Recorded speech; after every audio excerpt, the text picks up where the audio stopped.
So I was hoping to show you a bit more of exciting stuff that happened this weekend. I didn't take as much video on yesterday as I'd hoped, but I was at a boiler testing seminar hosted by the Gravesend Club, organised by the Federation and the Northern Association. That was a good day. I've been to one before, but here's a little clip of just one bit of the day. It was a long day, but there was a lot of interesting backstory of boiler testing, why we do it, how we do it, all of that sort of stuff. So yeah, we were there. About 10 psi.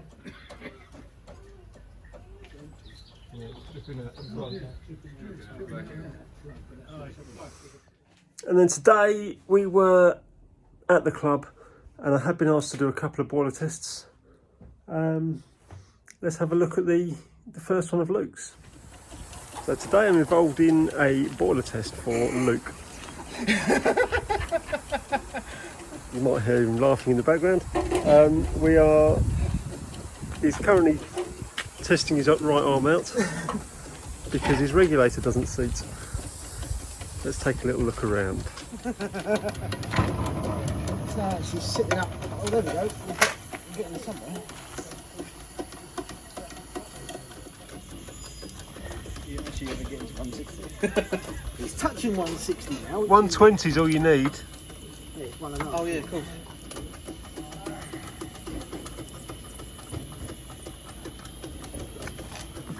You do look a bit like a frantic proverbial.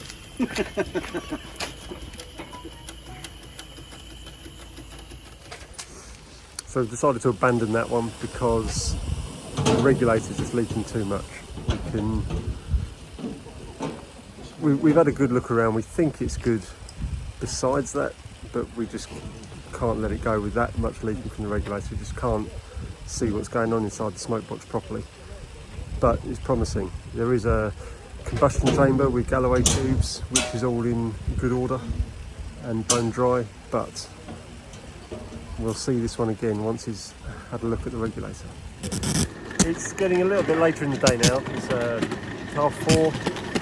Just got a little bit more public running to do, but we are running out of passengers. We haven't had any for a little while, and I just thought I'd give you a bit of an update around here. I'm running Enterprise today, which is running really well.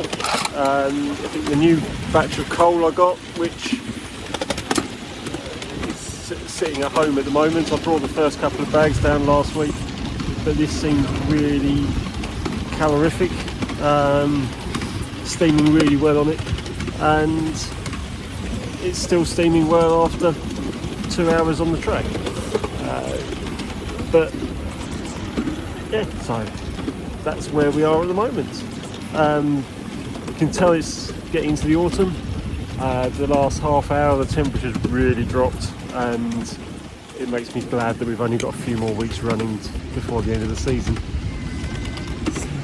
It's always good to get the odd extra day playing every now and again, but the afternoon public running does get a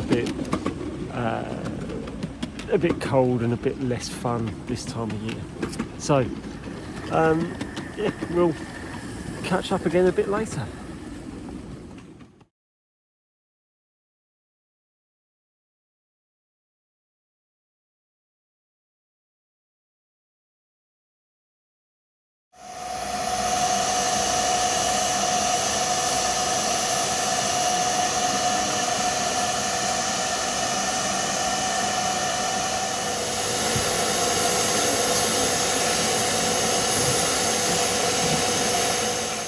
So as you see, unfortunately we had to fail. It looked like the boiler was good, but we just couldn't hold the pressure properly. The regulator's leaking too badly.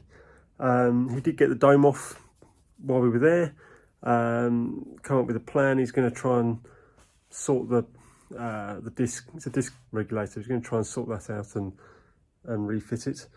And then we can do another test on the thing. The second test we did was on a rail motor that one of our guys bought recently. I mean, he bought it tail end or beginning of this year, but he's been running it all year on the certificate that he had. We went to retest it because the steam ran out a couple of weeks ago on the Sunday when we were in Wales. Went to do the test on it today, and the paperwork side of it is all over the place. I couldn't really make head nor tail of what had been done. Eventually I did figure out when it had been tested, what had been done when, but the paperwork's been filled out so poorly that unfortunately we've Chris was with us on the boiler testing seminar yesterday. He's one of our witnesses, and especially with going through what we did yesterday, he was in complete agreement. Start again, new hydraulic, and we will go from there and just restart everything. So that will be another day. But that's it. Today I've had turn up some wire and some junction boxes so I can make a start on the putting the lights through the workshop here. I've had another thought since the last thing, so I was going to put them in line like this, but 2 at each end. But I figured with the way these are brackets, there's 2 brackets there that can slide up and down. I might just put them across the beams like that and just do 4 equally spaced along the room. As we've seen, I've already got more high powered lights at the machines. I might even, once I've seen how good those machine lights are that I've bought, I may well put something on the drill as well. But that's down the line. I still need to get the drill wired in. To be honest, I still need to get the machines wired in. So yeah, that's where we are. Come back next time and we'll have done something. I can't promise what yet. It might be starting to put the few spurs on the wall for the machines and get the machines wired in. Because I'm going to put a ring main in for the machines themselves. So the machines will have their own ring main. So that needs to go in. I'm waiting for a breaker to go in the fuse board for the machine's ring. I can start putting the lights up, and I'm going to use new circuit for the new lights. So I can wire all them in, make the circuit, and then just swap it over in the board for old for new. And then I can get some of the other lights up out in the other workshop. I'll get these 4 up first, and then see how much light it gives me in here. If it's enough, if it looks like it'll be enough, then I've got 6 to put out in the garage. If it looks like it wants more for working in a workshop, then I'll put another one in here. But we'll tackle that when we get there. So there's enough to be getting on with. That's where I'll be next time you see me. And I might even be taking the wiring out of the Coronation. So there's bits going on. I'm waffling now. Been a long day. I'm gonna go and have a beer, sit in front of the TV with my wife, and come back to this another day. So thanks for watching, if you are still watching. So yeah, thanks very much, and I will see you next time.